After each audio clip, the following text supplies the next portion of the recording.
গোজেন বুদ্ধৰ সত্য গুণ ঈদত তুলি মনতুন জদাবলে মিলি নেই হাজলং সাগালাতু গোজেন বুদ্ধৰ সত্য গুণ ঈদত তুলি মনতুন জদাবলে মিলি নেই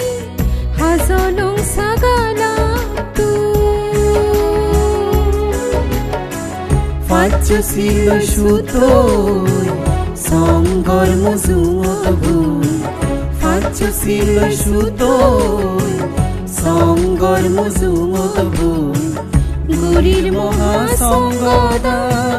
বনবাতের সাবান রাঙামাটি রাজবন বিহার পরম পূজ্য বনবান্তের সাবান গোজেন বুদ্ধর সত্য গুণ।